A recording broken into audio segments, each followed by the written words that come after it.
talked about this before on the channel. Some things are meant to mix together and some are not, like peanut butter and jelly, spaghetti and meatballs, beer and whiskey. In the last few years, DC went nuts and started merging Batman with every character. For example, here is Batman mixed with Green Lantern, aka Dawnbreaker. Now, a lot of people don't like this, but if you heard the storyline, it's pretty cool. So during the statue review today, I'm going to tell you the storyline. And if you still don't like it, you probably don't like peanut butter and jelly either, do you, you unpatriotic mother...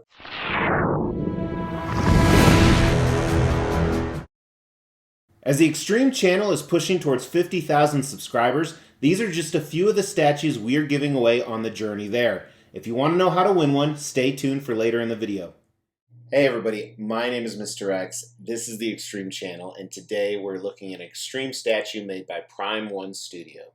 So this is Dawnbreaker. It's a 1/3 scale statue based off the Dark Knight Metal comics. Now I recently read the entire omnibus and I absolutely loved it. I got into the statues before I got into the omnibus. I've already received a couple of them. You can look at this Batman Who Laughs right here. This Merciless statue right here. A Grim statue, so Batman Grim. And then of course the Joker Dragon one right here.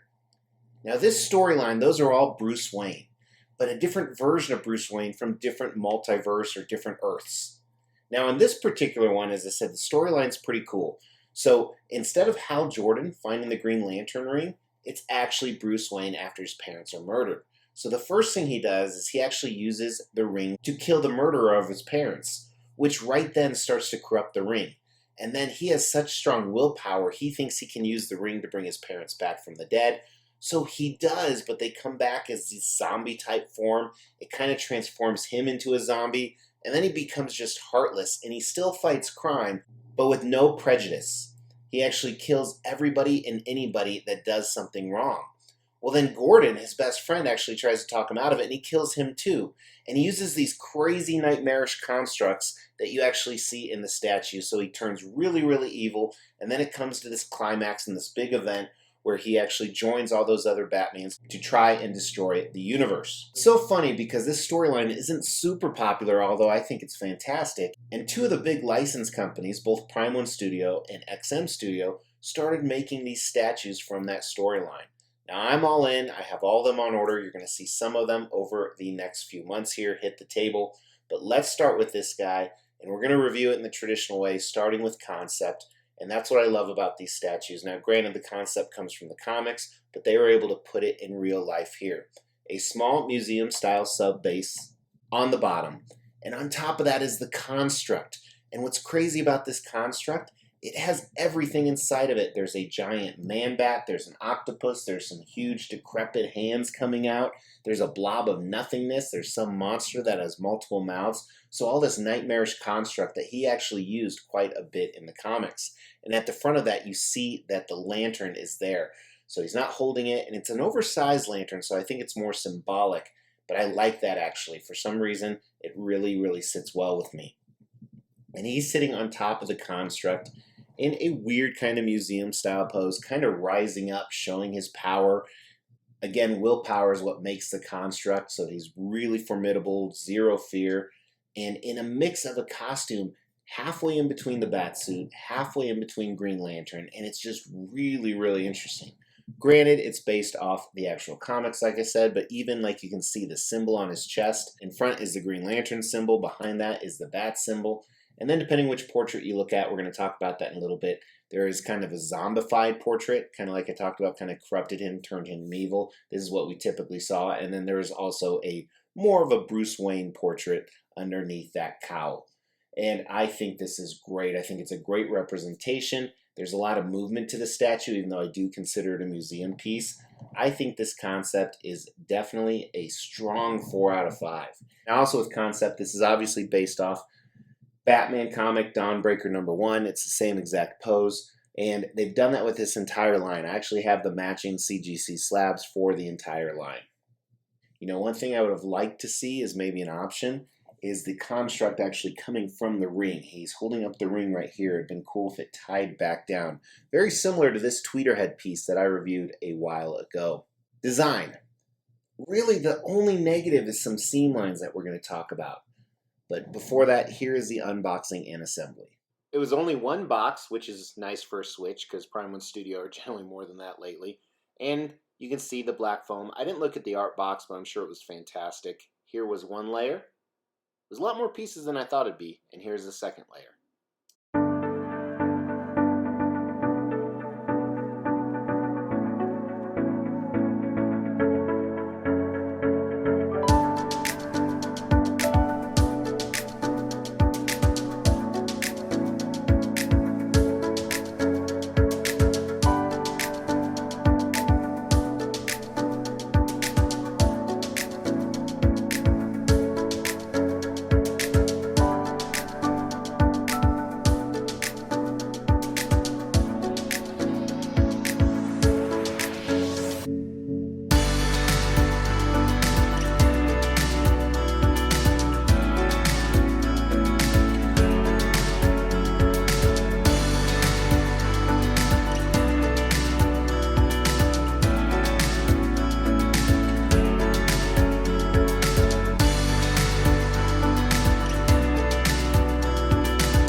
Dimensions on this guy, I like the fact he's very displayable from the base. What I mean by that is it's not too large for a 1/3 scale statue. So 1/3 means that he would be 3 times larger, but it's about 14 inches wide.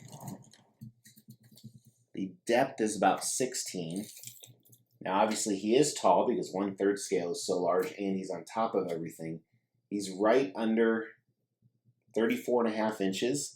For exact dimensions, you can check out Comic Concept's website. That's my go-to for all Prime 1 Studio statue. Now, the assembly was a little bit of a bitch with all the tubes and hoses at the top, but eventually it fit really well. So like I said, one negative is there's some seam lines in the construct, which I understand they couldn't have shipped this as a whole piece, so I'm okay with that. Now this is the exclusive version. The exclusive version carries 2 portraits. Let's look at those. The first portrait, like I said, is kind of that zombified one. This comes with every single version.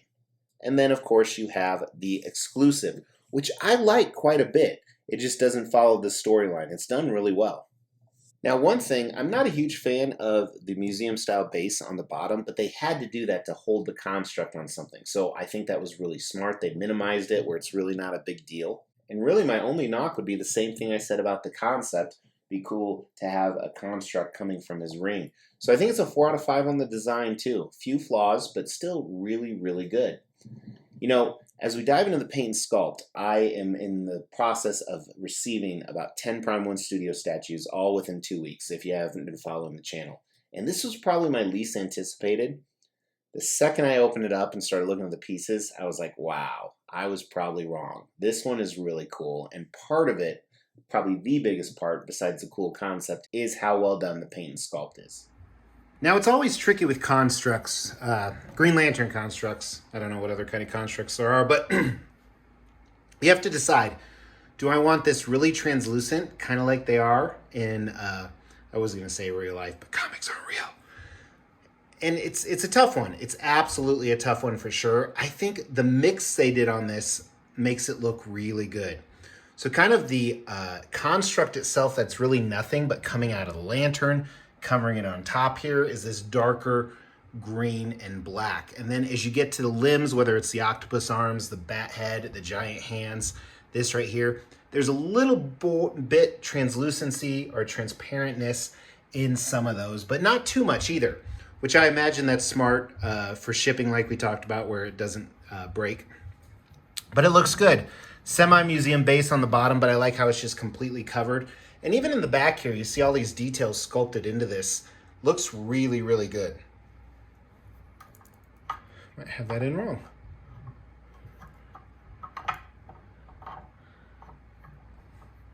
I didn't. Sorry. I'm not going to edit that out. But yeah, it looks really good. Other than the seam lines we talked about, I like it a lot. The museum base on the bottom, nothing really good or bad about it, I would say. The lantern does look a little bit too big, but I really like that. It signifies, yes, this truly is Green Lantern, whether you know it or not, or at least Bruce Wayne as Green Lantern. The statue itself really pops. Every part of it, in my opinion, not just the shiny metallic paint, green paint on the armored portions, the boots, knee pads, the abdominals here, the shoulder. I really like that. And I like how it's segmented too, kind of layer upon layer. And you see a little bit more in the back, especially with the tubing and piping to, continue to feed him those Green Lantern fumes. Looks really good, but then he has normal green gloves on, so they use almost like a little bit of that same color of the translucency resin. But you can see the folds in the fingers for the gloves. I think that looks fantastic. There is the Green Lantern ring right there. But the black part of the suit looks fabulous as well. Some textured areas of it, some smooth areas, and it's a different contrast of the black. Popping off that green really, really makes it stand apart. I like that a lot. Then you can see the Batman logo behind the Green Lantern sign. I love that you have both. I think that takes us to the next level. And again, you could remove that if you wanted to. Anatomy is fantastic on this. So not over muscularized, but pretty in shape. And I like how the suit kind of covers up some of that. And then, of course, the portrait. So the exclusive portrait will look at both. I love the skin tones they used on this. Still makes him look evil and menacing. The combination of the glasses and the cowl just look awesome. It almost seems like it's not as shiny as down here, but I still think that it is. And then even the tubing, look at the detail in the tubing. Let me try and focus on it. Going all the way down. Looks absolutely great. Here is the normal portrait, again, based off the cover. Incredibly badass, completely different sculpt on the face. Even the cowl's a little bit different. You have these ridges in the lines to signify he's mad, where you don't have those up here. So really a completely different portrait. Obviously not only the texture of the face, but the grimace matches the cover great. Probably going to display this one. Smooth on the cowl. Really impressed by this and excited to open the others, which you may have already seen. I'm going to start with the paint. While I would have liked the construct to be a little more translucent in some places, I still think it's a 5 out of 5. They really knocked it out of the park. This thing pops for sure. Sculpt is as equally as impressive. Few details, again, hard to do in resin like they did below, but Batman himself looks amazing. It's a 5 out of 5 for me on the sculpt. Prime One Studio, this is their niche. 1/3 scale DC pieces. They rarely fail. And because of that, we see them continue to rise in price. But I still think they're worth it. I still think they have great value. For mine, I always go to Comic Concepts. They're a distributor for Prime One Studio and a lot of other studios. Check out the link in the description below under where to buy statues. They're a great vendor. I love to go with them. They're generally a little bit cheaper than retail, and their shipping price is probably the best out there. So make sure to check them out. So this particular piece is right around $1,300. The exclusive is generally $50 more, where you get that extra Bruce Wayne portrait.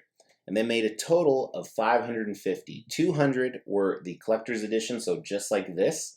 And then another $350 were the ones that I have, so just like this, plus the head right here. So, it's interesting. That's really not horrible. A lot of the 1/3 scale pieces are going for $1,500 now. When I started the hobby, they were $700 or $800. But with that being said, while I think that this is a very good deal to me, it's because I really like the character and the storyline. I don't think this merging of characters is really popular. I did a Venomized Batman a few weeks ago, and some people loved it, some people hated it. It's really interesting. I think because of that, this actually limits your audience quite a bit. Case in point, this piece is still available despite how great it is. So I think the value at best is a 3 out of 5, unfortunately. It could be even lower than that. So if you're buying this, you're like me, you're not buying it for resale. You buying it because you love it and you plan to display it for a very, very long time. Because does this have the X factor? With darkness black, I choke the light. Brightest day escapes my sight. I turn dawn to midnight. Beware my power, dawnbreaker's might. So he actually does have a chant like Green Lantern, but obviously a little bit different. That has nothing to do with whether he has the X factor or not, but you definitely need some type of chant if you're going to be a Lantern, in my opinion. But does he have the X factor? Is he really impressive? Is he amazing? Yes, he is. I love this guy. I am really impressed. So happy to have him. I give him a 5 out of 5 for sure as an overall score, despite the fact he's really ugly. Wonder if my wife says the same thing. 5 out of 5, despite the fact he's really ugly. We will be giving all of these statues away, plus additional ones at every 5,000 subscriber milestone. To win one of these statues, all you have to do is make sure you've liked this video, you've subscribed to the channel, you've hit that bell notification, and then just drop a comment below. Every 5,000 subscriber milestone, we are going to do a random drawing and pick a random comment and give one of these statues away, plus some additional ones I'm not showing right now. The more videos you comment on, the higher your chances are to win. I really appreciate you guys. Please drop a comment. Please hit that like button. It's 4 in the morning right now, but I wanted to get this reviewed for you guys. I appreciate you so much. And again, we're close to 30,000 subs, so make sure you comment so you can win a statue. Talk to you soon. Take care.